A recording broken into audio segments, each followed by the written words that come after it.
நல்லது கெட்டது என்று எந்த விஷயத்திற்கும் இரண்டு பக்கங்கள் உண்டு.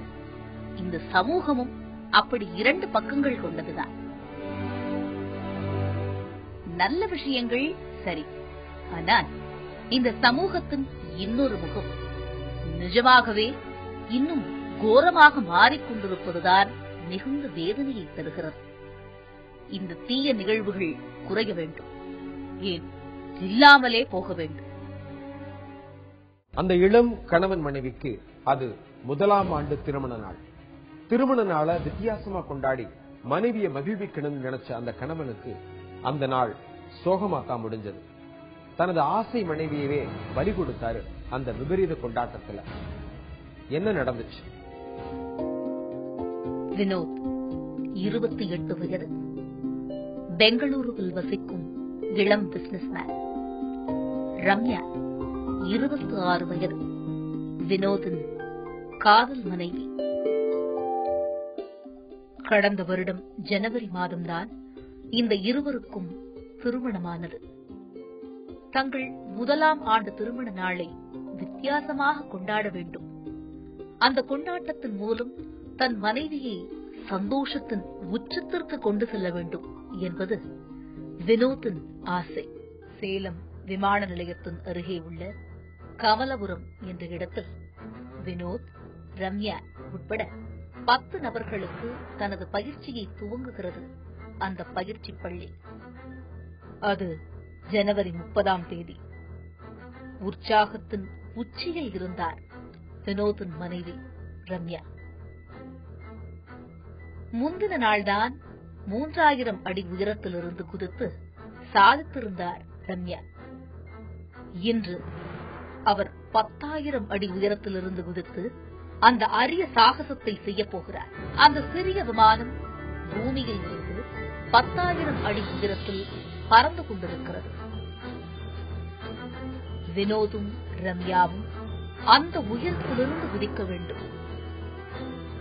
முதலில் ரம்யாவை குதிக்க சொல்கின்றனர் பயிற்சியாளர்கள். ரம்யாவிற்கு அத்தனை உற்சாகம். அதைவிட சந்தோஷத்தில் இருந்தார் வினோத்.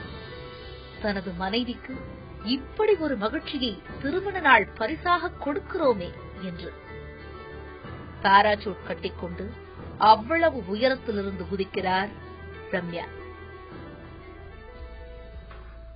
தரையை நோக்கி வேகமாக வந்து கொண்டிருந்த ரம்யா பயிற்சியாளர்கள் கூறியது போல் பாதி தூரம் வந்தவுடன் தனது பாராசூட்டை விரிக்கச் செய்ய, அதற்காக உள்ள கொக்கியை இழுக்க, ஆனால் பாராசூட் சரியாக விரியவில்லை. அவசர உதவிக்காக கொடுக்கப்பட்டிருந்த 2வது பாராசூட்டை விரிக்கும் முயற்சியும் தோல்வியடைகிறது. அதிர்ச்சியிலும் மிகுந்த பதற்றத்திலும் ரம்யாவுக்கு அடுத்து என்ன செய்வதென்றே தெரியவில்லை. அதற்குள் தரை வந்து விடுகிறது. மின்னல் வேகத்தில் வந்து கொண்டிருந்த ரம்யா தரையில் மோத உடல் பாகங்கள் வெடித்து அந்த மைதானத்தில் ரத்தம் சிதறி தெளிக்கிறது. இந்த கொடூரம் அத்தனையும் பார்த்துக் கொண்டிருந்த வினோத் அதிர்ச்சியில் அப்படியே உறைந்து போகிறார். கீழிருந்து இந்த காட்சியை பார்த்துக் கொண்டிருந்தவர்களுக்கும் என்ன செய்வதென்றே தெரியவில்லை. மனைவியை அநியாயமாக பறிகொடுத்து பெரும் வேதனையில் அழுது கொண்டிருந்த வினோத்தை தேற்ற எவராலும் முடியவில்லை. திருமண நாளை சந்தோஷத்தில் திளைத்துக் கொண்டாடி தன் மனைவியை ஆனந்தத்தில் ஆழ்த்த வேண்டும் என்று நினைத்த வினோத்திற்கு அந்த நாள் பெரும் துயரத்திலும் சொல்ல முடியாத வேதனையிலும் தான் முடிந்தது. ஒரு இளம் காதல் ஜோடி, இருவரும் மருத்துவக் கல்லூரி மாணவர்கள். படிப்புல கவனம் போகாதால அந்த காதலனுக்கு கல்லூரி பாடங்கள்ல நிறைய அரியர்ஸ். ஏதாவது செஞ்சு தன்னுடைய காதலனை பாஸ் பண்ண வைக்கணும்னு நினைச்ச காதலி தான் வாடகை வீட்டுல தங்கியிருந்த வீட்டினுடைய சொந்தக்காரர் வீட்டிலேயே 75 லட்சம் ரூபாய் கொள்ளையடிக்கிறாங்க. கொள்ளை எப்படி நடந்தது, ஏன் நடந்தது என கேட்ட போலீசுக்கு சௌமியா தந்த தகவல்கள் பல அதிர்ச்சிகளை தந்தன. ஈரோடு மாவட்டத்தைச் சேர்ந்த சௌமியா காஞ்சிபுரத்தில் உள்ள ஒரு தனியார் மருத்துவக் கல்லூரியில் மருத்துவம் படித்து வருகிறார். சௌமியாவும் இதே கல்லூரியில் படித்து வரும் மணிகண்டனும் காதலர்கள். மணிகண்டனுக்கு கல்லூரி படிப்பில் அத்தனை நாட்டமில்லை. இதனால் தேர்வுகள் சரியாக எழுதாமல் பாடங்களில் நிறைய அரியர்ஸ். பல முறை தேர்வு எழுதியும் வெற்றி கிடைக்காததால் பேப்பர் சேசிங் செய்து தேர்வாகி விடலாம் என்று முடிவு செய்கிறார் மணிகண்டன். ஆனால் ஒரு பாடத்திற்கு 1,50,000 செலவு செய்ய வேண்டும். தன் வீட்டில் அவ்வளவு பணம் கேட்க முடியாது என்று இதற்கு தனது தோழி சௌமியாவிடம் யோசனை கேட்டிருக்கிறார். தனது காதலனுக்கு எப்படியாவது உதவ வேண்டும் என யோசித்த சௌமியா அந்த அதிர்ச்சி முடிவெடுக்கிறார். அந்த முடிவுதான் குடியிருக்கும் வீட்டின் சொந்தக்காரரின் வீட்டில் கொள்ளையடிப்பது என்று. அவர்கள் எதிர்பார்த்த அந்த நாளும் வருகிறது. அந்த நாள் மாலை ஜெயக்குமார் தனது குடும்பத்தினருடன் வெளியே செல்கிறார். இதை அறிந்த சௌமியா தனது காதலன் மணிகண்டனுடன் சேர்ந்து அந்த வீட்டில் நுழைகின்றனர். ஜெயக்குமார் குடும்பத்தினர் எப்போது வெளியே சென்றாலும் அவர்கள் வீட்டு சாவியை சௌமியாவிடம் கொடுத்துச் செல்வது வழக்கம். அன்றும் அப்படி கொடுத்துச் சென்றதால் சௌமியாவிற்கும் மணிகண்டனுக்கும் வீட்டிற்குள் நுழைய எளிதாகிவிட்டது. அலமாரியை உடைத்து அத்தனை நகைகளையும் கொள்ளையடிக்கின்றனர் இருவரும். கணவனால் விற்கப்பட்ட ஒரு மனைவியின் கதை இது. மதுரை மெஜிரா கல்லூரி அருகே இருக்கிறது இந்த முத்துப்பாலம். பாலத்தின் அடியில் உள்ள டாஸ்மாகில் மது அருந்துவிட்டு பலர் இங்கே மயங்கி கிடப்பது வழக்கம். ஆனால் அன்று இரவு வாலிபர் ஒருவர் மிக கொடூரமாக கொலை செய்யப்பட்டு கிடந்தார்.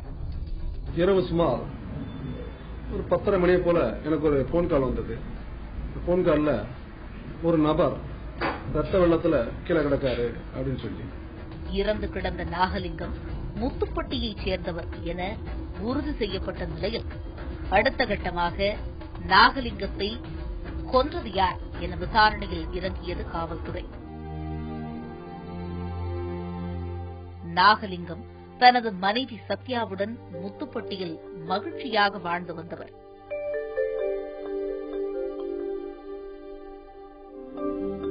இந்த நிலையில் நாகலிங்கத்தின் வீட்டுக்கு புதியதாக நுழைந்தார் முகமது ஹுசேன். நாகலிங்கம் பணத்துக்காக கஷ்டப்பட்டு வந்த நிலையில் வாய்ப்பை பயன்படுத்திக் கொண்டார் முகமது ஹுசேன். நாகலிங்கத்தின் குடும்ப செலவுக்காக பணம் கொடுக்க ஆரம்பித்தார் முகமது ஹுசேன். இதையடுத்து எப்போது வேண்டுமானாலும் நாகலிங்கத்தின் வீட்டுக்கு வரும் வாய்ப்பை பெற்றார். கணவர் இல்லாத சமயங்களில் முகமது ஹுசேனுக்கு இடம் கொடுத்தார் சத்யா. இவர்களது நடவடிக்கை நாகலிங்கத்திற்கு நாளடைவில் தெரிய வந்தாலும் தட்டி கேட்க திராணியற்று இருந்தார் அவர். இருந்தாலும் நாட்கள் செல்ல செல்ல குழப்பமடைந்த நாகலிங்கம் மனைவி சத்யாவை கண்டிக்க நினைத்து பெரும் சிக்கலில் சிக்கிக் கொண்டார். முகமது ஹுசேன் நாகலிங்கத்திடம் உடனே பணத்தை கொடு அல்லது உன் மனைவியை அதற்கு பதிலாக கொடு என்று கேட்டுவிட்டாரா? பணத்தை கொடுக்க வழியற்ற நாகலிங்கம் இரண்டாவது வழிமுறையை தேர்வு செய்தார்.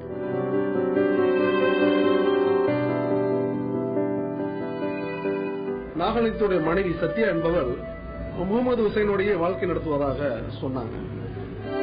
காவல்துறையின் விசாரணை சரியான திசையில் சென்றும் நாகலிங்கத்தின் கொலை சதி அவரது வீட்டிலேயே திட்டமிடப்பட்டுள்ளது. டிசீசனுடைய மாமனார், மாமியார், மாமனார் மொத்தம் 3 பேர், மொத்தம் 7 பேர் சேர்ந்து சத்யா வீட்டுல வந்து ஒரு சர்ச்சை தந்திருக்கிறாங்க. நாகலிங்கம் முகமது ஹுசேனிடம் மனமு வந்துதான் மனைவியை கொடுத்திருந்தார். பிறகு ஏன் நாகலிங்கம் கொலை செய்யப்பட வேண்டும்? மனைவியை தன்னுடன் வருமாறு அழைத்து தகராறு செய்திருக்கிறார்.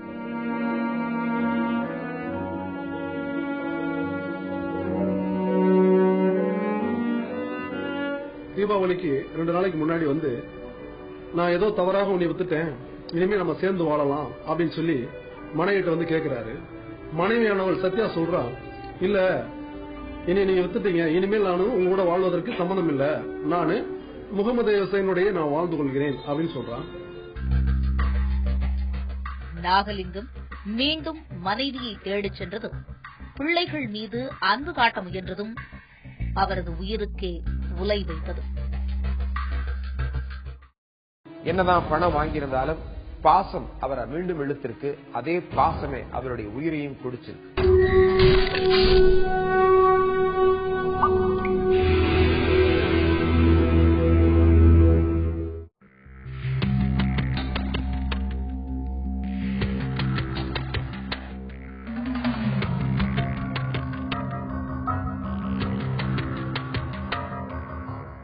நாகப்பட்டினம் அருகே அமைந்துள்ளது வடக்கு பொய்கைநல்லூர் என்னும் கிராமம். இங்கு விவசாய தொழில் பார்த்து வருகிறார் மாரியப்பன். விவசாய வேலைகள் முடித்து தனது முந்திரி காட்டு வழியாக வீட்டிற்கு வந்து கொண்டிருந்தவருக்கு அந்த காட்சி சற்று வினோதமாக இருந்தது. அந்த முந்திரி காட்டின் ஓரத்தில் ஒரு நாய் ஒன்று பள்ளம் தோண்டிக் கொண்டும் அந்த பள்ளத்தை பார்த்து குறைத்துக் கொண்டும் இருந்தது. மேட்டில் வந்து பாக்குறப்ப சந்தேகமா ஒரு இந்த நண்டெல்லாம் பறிச்சு போயிருந்துச்சு. மேல இந்த வளையல இந்த இதெல்லாம் கிடந்துச்சு. சரி நாங்க போயிட்டோம். ஒரு நாள் சந்தேகமா போயிட்டு விட்டாச்சு. மரம் நாய் பறிச்சிருந்துச்சு, ஸ்மெல் வந்துச்சு. சந்தேகம் வலுக்க ஊராட்சி மன்ற தலைவருக்கும் போலீஸுக்கும் தகவல் கொடுத்தார். என்ன தகவல் கொடுத்தாருன்னா, இந்த மாதிரி கருப்பு கலர் வளையல், கருப்பு கலர் ரிப்பனு மற்றும் வெத்தலைப்பாக்கு சூடம்லாம் வச்சு சாமி படைச்ச மாதிரி இருக்குது, பக்கத்துல ஏதோ புதைச்சிருக்கிற மாதிரி இருக்குதுன்னு சொல்லி எனக்கு தகவல் கொடுத்தாரு. போலீஸ் வந்த சிறிது நேரத்தில் மோப்பனாய் மற்றும் தடய அறிவியல் துறையினரும் வந்துவிடுகிறார்கள். ஊர் மக்களும் கூடிவிட அந்த இடம் தோண்டப்படுகிறது.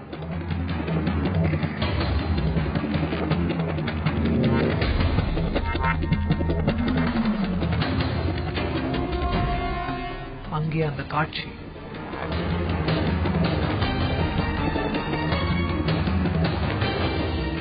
அனைவரையும் அதிர்ச்சிக்குள்ளாக்குகிறது.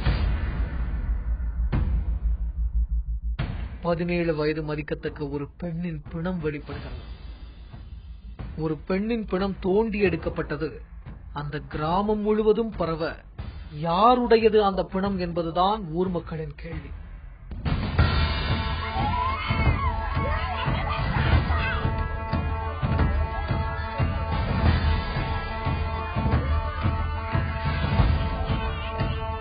விசாரணையை தீவிரமாக்குகிறது போலீஸ். அக்கரைப்பேட்டை கிராமத்தில் ஞானவேலும் சூர்யாவும் பக்கத்து வீட்டுக்காரர்கள். பக்கத்து வீட்டில் துருதுருவென இருந்த இளம் பெண்ணான சூர்யாவை பார்த்ததும் பிடித்துவிட்டது. அவர்களின் பழக்கம் நாளடைவில் காதலாக மாறுகிறது. லவ் பண்ணிட்டு இருந்தது நான் கேட்டதுக்கு நான் கல்யாணம் பண்ணிக்கிறேன் என்கிட்ட அவன் சொன்னான். இந்த நேரத்தில் தான் கடந்த 30ஆம் தேதியன்று திடீரென காணாமல் போகிறார் சூர்யா. அம்மா சென்னைக்கு போன புள்ளப்பா, நைட்டு போன புள்ளதான் நாங்க நெடுவெல்லாம் அலைஞ்சோம், ஒரு இடத்துலயும் கிடைக்கல. ஞானவேலுடன் ஏற்பட்ட பழக்கத்தில் சூர்யா கர்ப்பம் அடைந்ததாக கூறப்படுகிறது. அதன் பிறகு அவர் தன்னை கல்யாணம் செய்து கொள்ளும்படி ஞானவேலிடம் கூறியதாகவும் அதற்கு ஞானவேல் ஒத்துக்கொள்ளவில்லை என்றும் போலீஸ் விசாரணையில் தெரிய வருகிறது. தன் நண்பர்களுடன் சேர்ந்து சூர்யாவை கொலை செய்ய திட்டமிடுகிறார். கொன்று போட்ட சூர்யாவின் உடலை அருகே வடக்கு பொய்கைநல்லூரில் உள்ள முந்திரி காட்டிற்குள் புதைத்து விடுகிறார்கள். சூர்யாவிற்கு அஞ்சலி செலுத்தும் விதமாக கடந்த காதலர் தினத்தன்று மலர்கள் மற்றும் வேறு சில பொருட்களையும் வைத்துவிட்டு செல்கின்றனர் அந்த நண்பர்கள்.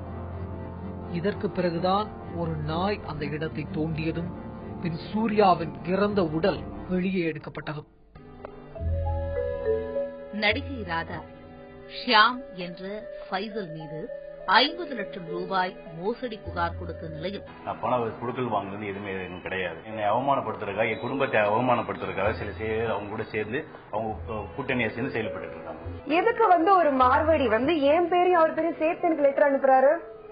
அவர் சம்பந்தமே இல்லைன்னு சொல்றாருல்ல. நீங்க டிஎன்எஸ்சி பேங்க்ல கூட போய் நீங்க விசாரிக்கலாம். ராதாவோட ஹஸ்பண்ட் யாரு, இந்த பணம் வாங்கினப்போ ஷாம் என்றவர் வந்தாரா இல்லையா, ஷாம் என்னவா வந்தாருன்றது நீங்க போய் விசாரிக்கலாம். ராதாவிற்கு தனது சொத்துக்கள் மீது குறி என்று சொல்கிறார் ஃபைசல். அது மட்டுமின்றி ராதாவுக்கு 80 லட்சம் ரூபாய் கொடுத்துள்ளதாக சொல்கிறார் ஃபைசல். 80 lakhs நான் அவருக்கு கொடுக்கணும் அப்படின்னு சொன்னாருன்னா அவர் கம்ப்ளைண்ட் கொடுக்க வேண்டியதானே? ஏன் இவ்வளவு நாள் அமைதியா இருந்தாரு?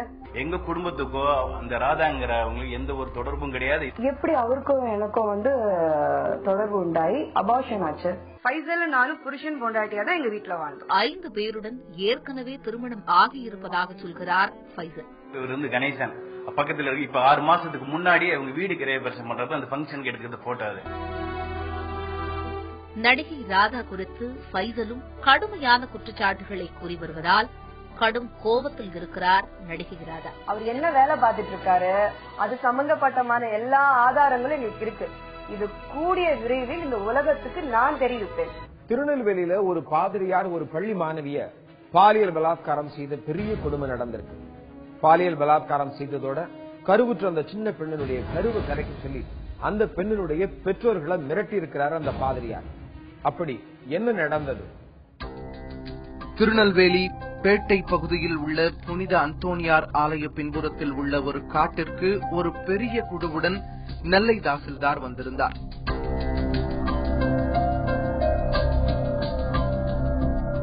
அவர் தலைமையில் அந்த குழுவின் சில உறுப்பினர்கள் தாசில்தாரின் உத்தரவின் பேரில் அவர்களிடம் சுட்டிக்காட்டப்பட்ட இடத்தை தோண்டுகின்றனர்.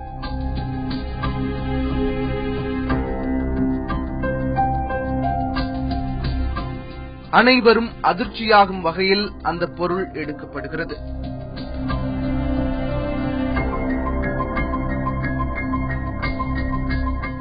அது உயிரற்ற 5 மாத சிசுவின் சடலம்.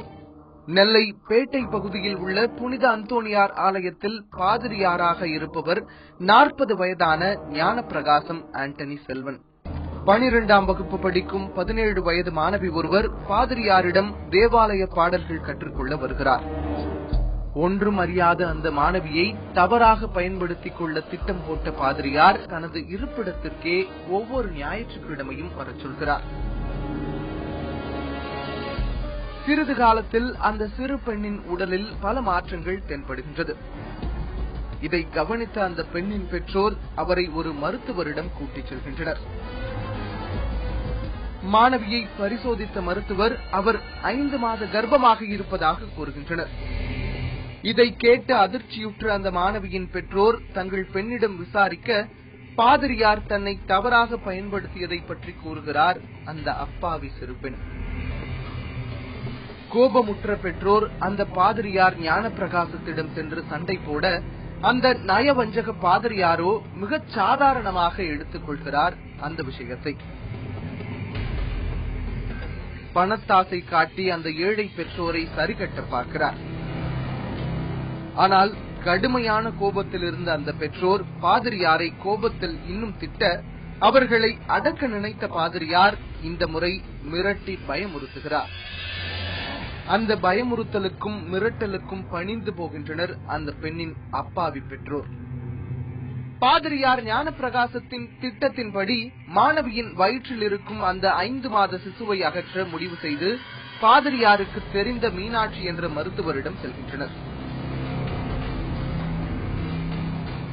அந்த கொடிய மருத்துவரும் பெண்ணின் வயிற்றில் இருக்கும் சிசுவை அகற்றிக் கொடுக்க அந்த சிசுவை தேவாலயத்திற்கு சொந்தமான காட்டில் புதைக்கின்றனர் பாதிரியாரின் ஆட்கள்.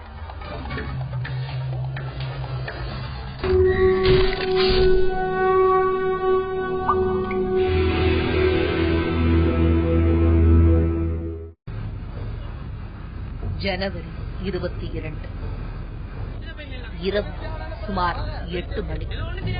கிட்டத்தட்ட 15 நாட்களாக பதட்டமும் மரண பயமுமாக இருந்த அந்த மக்களின் முகங்களில் அத்தனை மகிழ்ச்சி. ஊட்டி மலைப்பகுதியையே நடுநடுங்க வைத்துக் கொண்டிருந்த புலி சுட்டுக் கொல்லப்பட்டதுதான் அந்த மக்களின் மகிழ்ச்சிக்கு காரணம்.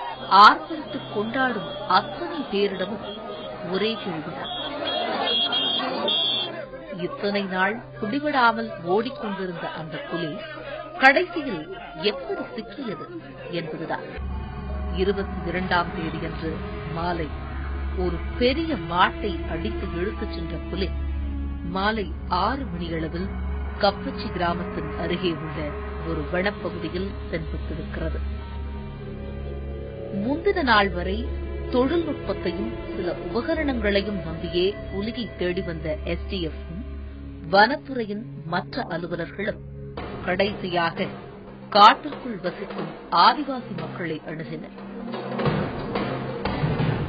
எஸ்டிஎஃப்புடன் இந்த ஆதிவாசி மக்களும் சேர்ந்து கொள்ள புலி தென்பட்ட அந்த குறிப்பிட்ட வனப்பகுதியை இந்த குழு சுற்றிக் கொள்கிறது. புலிக்கு மிக அருகாமையில் சென்று விட்டார்கள் எஸ்டிஎஃப்பை சேர்ந்த வீரர்கள்.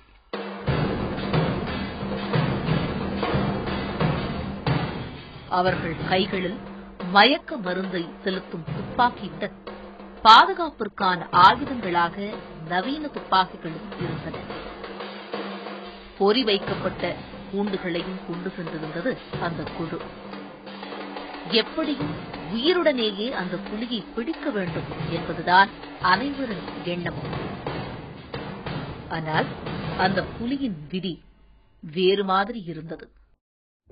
தன்னை நெருங்கிக் கொண்டிருந்த எஸ்டிஎஃப் குழுவை பார்த்து மிரண்ட புலி தன்னை தாக்கத்தான் வந்திருக்கிறார்கள் என்று குழுவின் மேல் எதிர்தாக்குதல் நடத்த பாய்வதற்கு தன் முதல் அடியை எடுத்து வைக்க புலியின் மிக அருகாமையில் இருந்த வீரர்களுக்கு அந்த புலியை தங்கள் துப்பாக்கியால் சுடுவதைத் தவிர வேறு வழி தெரியவில்லை. தொடர்ந்து துப்பாக்கிச் சத்தம் கேட்க சிறிது நேரத்தில் சுருண்டு விழுந்தது அந்த புலி. தமிழகத்துல கடைக்கோடியில் இருக்கிற ஒரு பாமரனுக்கு எம்ஜி ராமச்சந்திரன் சொன்னா சட்டுன்னு விளங்காது. எம்ஜிஆர்னு சொன்னா தான் தெரியும். மறக்க முடியாத தமிழ்நாட்டோட முதல்வர்கள் ஒருத்தர் எம்ஜிஆர். இன்னமும் இவர் உயிரோடு இருக்கிறதா நினைச்சிட்டு இருக்கிற கிராமங்கள் உண்டுன்னு சொல்றாங்க. அந்த மாதிரி மக்கள் மனசுல நீங்காத இடம் பிடிச்சவர் எம்ஜி ராமச்சந்திரன். திரையுலகத்துல கரகர குரல் சொன்னாலே முதல்ல ஞாபகத்துல வர்றது எம்ஆர் ராதா. இவங்க ரெண்டு பேரும் ஒருத்தர் சுட்டுக்கிட்டதா செய்தி கேள்விப்பட்டிருப்பீங்க. துப்பாக்கியால சுடுற அளவுக்கு இவங்களுக்குள்ள அப்படி என்ன பிரச்சனை இருந்திருக்கும்? 1967 ஜனவரி 12ஆம் தேதி சென்னை ராயப்பேட்டை அரசு மருத்துவமனையே அதிர்ச்சியில் ஆடிப்போன நாள். கழுத்தில் குண்டு துளைத்த காயத்தோடு எம்ஜிஆர் மருத்துவமனையில் அனுமதிக்கப்பட சற்று நேரத்தில் அதே மருத்துவமனைக்கு குண்டடிபட்டு கொண்டு வரப்பட்டார் நடிகர் எம்ஆர் ராதா. இந்த செய்தி பரவிய 10 நிமிடங்களிலேயே பரபரப்பில் பற்றிக் கொண்டது தமிழகம். இருவரும் சிகிச்சைக்காக அனுமதிக்கப்பட்டுள்ள செய்தி அறிந்து மக்கள் கூட்டம் மருத்துவமனையை முற்றுகையிடத் தொடங்கியது. எம்ஜிஆரின் ராமவரம் வீட்டில் தான் இந்த துப்பாக்கிச் சூடு சம்பவம் நடந்திருக்கிறது. பட விவகாரம் குறித்த பேச்சுவார்த்தையின் போது எம்ஜிஆரும் எம்ஆர் ராதாவும் சாதாரணமாக பேசிக் கொண்டிருந்த அறையில் திடீரென துப்பாக்கி வெடிக்கும் சத்தம் கேட்க அதன் பிறகே அனைவரும் ஓடி வந்து இருவரையும் மருத்துவமனைக்கு தூக்கிச் சென்றிருக்கிறார்கள். உள்ளே நடந்தது என்ன என்று யாருக்குமே தெரியவில்லை. எம்ஜிஆரின் காதிலும் தொண்டையிலும் குண்டுகள் துளைத்து உயிருக்கே ஆபத்தான நிலையில் இருந்துள்ளார். படம் சம்பந்தமான பேச்சுவார்த்தையின் போது ஏற்பட்ட பிரச்சனையால் தான் இருவரும் சுட்டுக் கொண்டதாக சொல்லப்பட்டாலும் இருவருக்குள்ளும் இருந்த தொழில் போட்டியும் துப்பாக்கிச் சூட்டிற்கான காரணமாக முன்வைக்கப்படுகிறது. பல்வேறு கட்ட விசாரணைக்கு பிறகு எம்ஆர் ராதாவுக்கு செங்கல்பட்டு செஷன்ஸ் நீதிமன்றம் 7 ஆண்டு சிறை தண்டனை விதித்தது. தொடர்ந்து அவர் செய்த மேல்முறையீட்டினால் எம்ஆர் ராதாவின் 7 ஆண்டுகால சிறை தண்டனையை உச்சநீதிமன்றம் 3.5 ஆண்டுகளாக குறைத்தது. இருவருக்குள்ளும் நிகழ்ந்த துப்பாக்கிச் சூட்டிற்கு வெவ்வேறு காரணங்கள் சொல்லப்பட்டாலும் இந்த துப்பாக்கிச் சூட்டிற்கான மர்ம முடிச்சுகள் இன்று வரை அவிழ்க்கப்படவில்லை. என்னுடைய சிநேகிதர் ராமச்சந்திரன் நாங்க கோபத்துல ஏதோ சுட்டுக்கிறோம், அவ்வளவுதான். ஏன் சுட்டுக்க கூடாதா? பொண்டாட்டியும் புருஷனை அடிச்சுக்கலையா? அத போய் கேள பாப்போம். அப்ப நம்ம அவனை வெட்டிக்கல. அதே மாதிரி 2 நண்பர்கள் அடிச்சுக்கிட்டோம். அவ்வளவுதான். கையில கம்பு இருந்தா கம்பு எடுத்து அடிச்சுக்குவோம், கத்தி இருந்தா கத்தி எடுத்து அடிச்சுக்குவோம். ரிவால்வர் இருந்துச்சு அந்த நேரத்துல.